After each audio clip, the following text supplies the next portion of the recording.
Girls school বা girls কলেজে কিভাবে ক্যাম্পেইন করা যায় বা কারা করলে ভালো হয়? আম, কারা এটা অন্য কেউ কি এটা আলোচনা করতে চায় কিনা? অ্যাক্টিভিস্ট ভাইরা যদি আপনারা যদি কিছু বলতেন এই ব্যাপারে। না ভাই, এই সম্পর্কে আমি কিছু থাকলেই বলতে পারি, তারপর কি?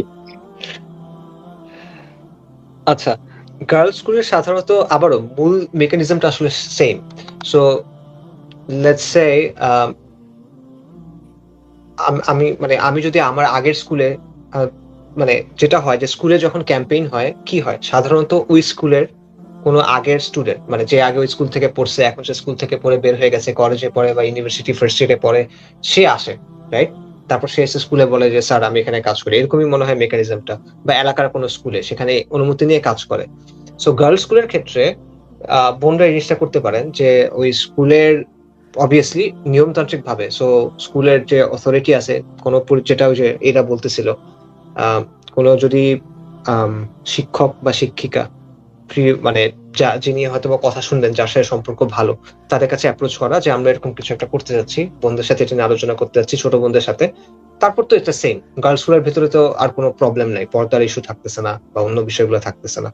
সো মূল মেকানিজমটা আমার মনে হয় এখানে সেম, বাট একটু মানে অবভিয়াসলি যদি স্কুলে হয় 8-9 এর হয়, তাহলে অ্যাটলিস্ট কলেজের বোনরা যাওয়া, বা বেটার হয় ইউনিভার্সিটি ফার্স্ট ইয়ারের বোনরা যাওয়া, এরকম আর কি।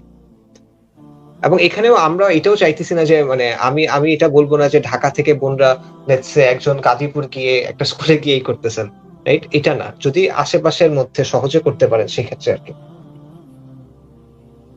মূল কথা হলো দাওয়া দিতে গিয়ে বা ক্যাম্পেইন করতে গিয়ে যেন ইসলামের বিধান লঙ্ঘন না হয়।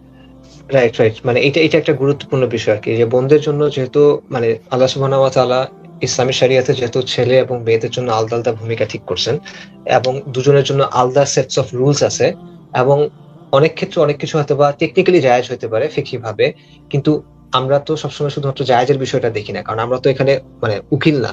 আমাদের উদ্দেশ্য হলো আল্লাহ রাসূলকে সন্তুষ্ট করা, যে কোনটা আল্লাহর কাছে বেশি পছন্দনীয়, কোনটা সুন্নাহর নিকটবর্তী, রাইট?